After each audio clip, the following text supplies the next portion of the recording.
The world of Naruto is vast in both its lore and cast alike, and, naturally, so too is the mythological inspiration behind a majority of their characters and powers. In my previous Naruto video, which you can check out down below, I went over several of the Sharingan's abilities and how they both reference and tie into some of the deities that inhabit Shinto mythology. In today's video, we will attempt to explain, explore, and expand on yet another popular creation from this influential anime and manga. Sit back, grab a snack, and prepare to embark on this journey into explaining the myth, the 6 paths of pain. You want to teach the world pain in order to make it grow up, is that it? Do you really believe that this is your mission? I do. I believe in this fully because I am a pacifist god. Well, I see you've developed a sense of humor, Nagato. Pain, alongside the Rinnegan, are two of the most well-known creations to stem from the Naruto universe. Being a central antagonist, as well as the leader of the Akatsuki, Pain ushered in a rather interesting perspective to the shinobi world. While most antagonists do have their reasons, be it deep or shallow, very few people would disagree on the idea that Pain challenged Naruto's beliefs the most, and that would be the end goal of world peace. Though Nagato went about it in a violent way, this core belief of peace mirrors that of Buddhism. That is, of course, excluding the mass violence and destruction. As such, many of Nagato and Pain's characterizations have heavy ties with Buddhist belief, especially the Rinnegan. First shown during the bout between Pain and Jiraiya, it is revealed to us that Pain possesses 6 paths, an extremely on-the-nose display and adaptation of the Buddhist path of reincarnation. The first path we'll tackle is the Naraka Path. For this path, Pain is able to conjure the King of Hell. Its primary usage is for interrogation and revitalization. For the interrogation portion of this power, the King of Hell is able to strip a person's soul from their body and pass judgment. If said person was found to be lying, then the King of Hell proceeds to remove the victim's tongue and eat it, something that leads to their imminent death. However, if they're found to be telling the truth, then the target is spared and only left in a state of extreme exhaustion. Leading into the second ability unique to the Naraka Path, the King of Hell takes an entire person into its mouth and stores them there. After a set period of time, eventually the injured person within will be rejuvenated and fully restored to perfect health. Of all the pain paths, this one is certainly the most important in regards to support. As for the influence behind this technique, the word Naraka originates from the Sanskrit language. In the simplest way put, Naraka is the equivalent of the underworld and is ruled by Yama, who is both the King of Hell and, by proxy, a judge of souls. Part of his process is punishing the damned, and one method involves removing the tongue of one who lies in his presence. Eventually, after serving one's punishment, Yama will finally allow the deceased to reincarnate back into the world. We can clearly see how direct Masashi Kishimoto was with adapting Naraka from mythology into the Naraka Path. Following our list and working our way up, the next path of pain is the Preta Path. In mythology, the Preta, otherwise known as hungry ghosts, is just as you would expect, supernatural beings that are never satisfied, no matter how much they feed. The reason for this is due to how they carry themselves in their past life. If one was too greedy and left unsatisfied with their possessiveness, then this was the fate that awaited them. How well does this translate into the world of Naruto though? Well, with the Preta Path, the power bestowed onto the user allows them to both absorb and drain chakra. It's because of this ability to eat jutsu without satisfaction that grants the Preta Path its name. In the Buddhist belief, many consider animals to be different from humans in more ways than just physical.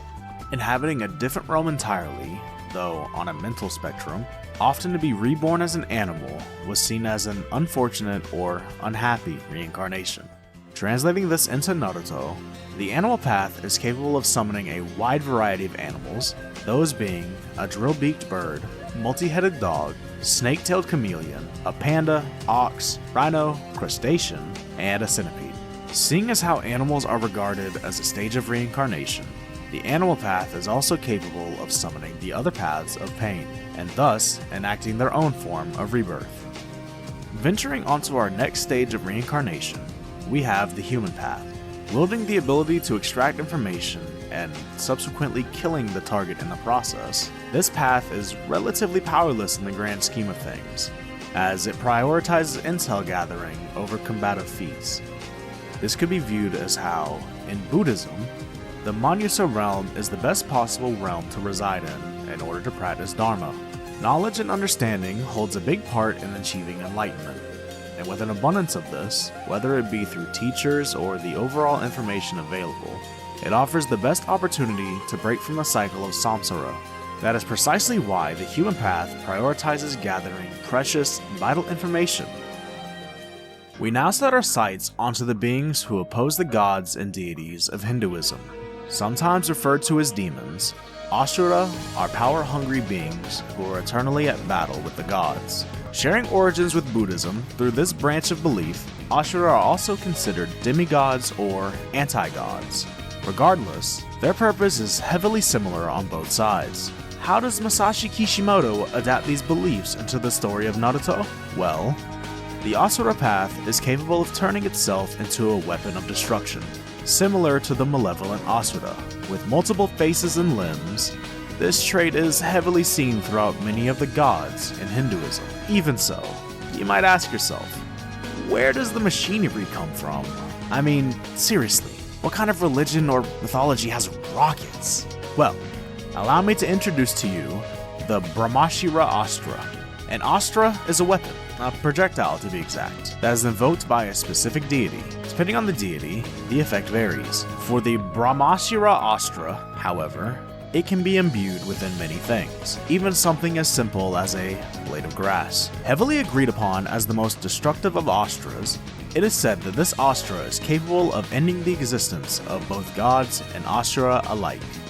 Rather than trying my best to describe it, I'll simply read out an excerpt. It blazes up with terrible flames within a huge spear of fire.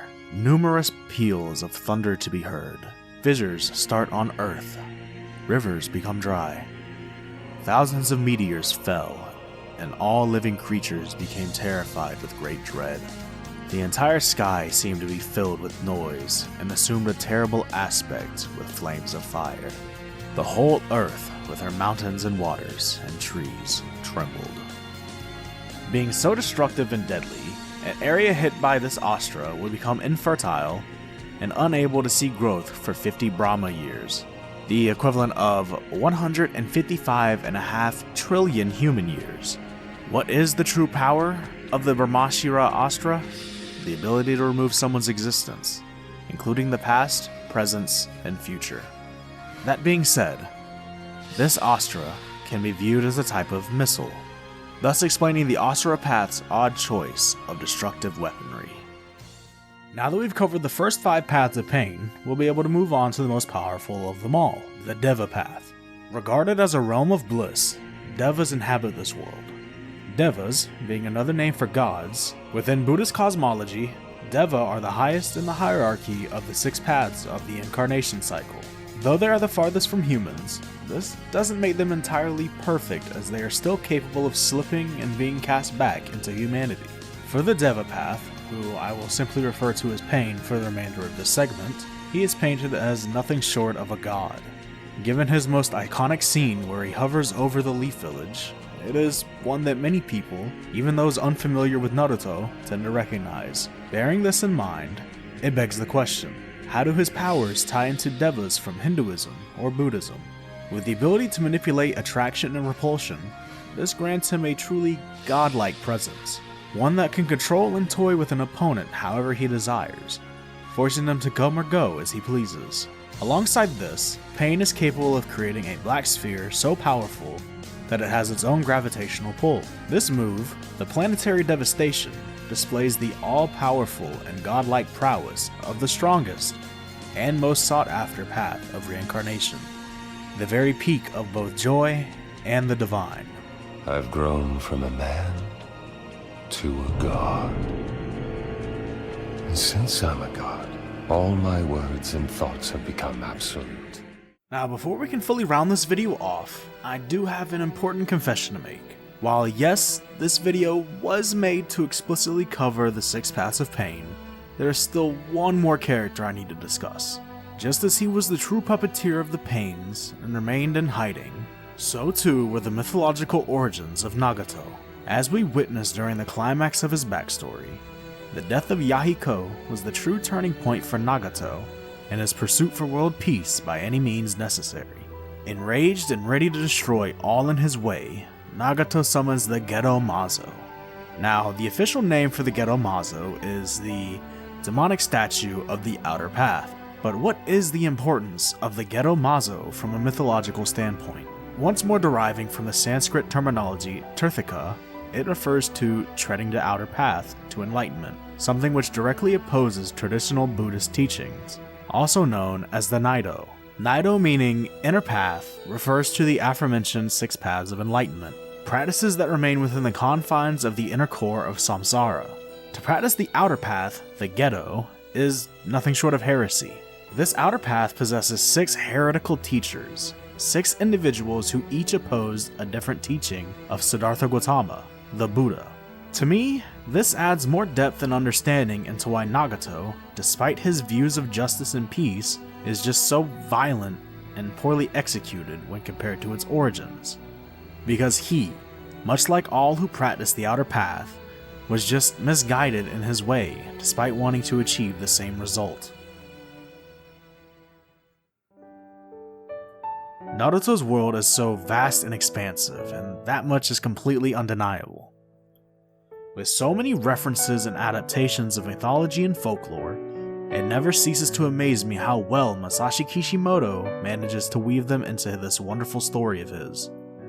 Now, if you enjoyed this video and want to see more, please be sure to jingle bang that like button, subscribe, and hit the bell notification for future uploads. And if you'd like to help support the channel, then why not check out the channel memberships? And speaking of channel memberships, I would like to personally thank and shout out my friend Marsh Boi for helping support the channel and joining the ranks of the Enlightened Ones.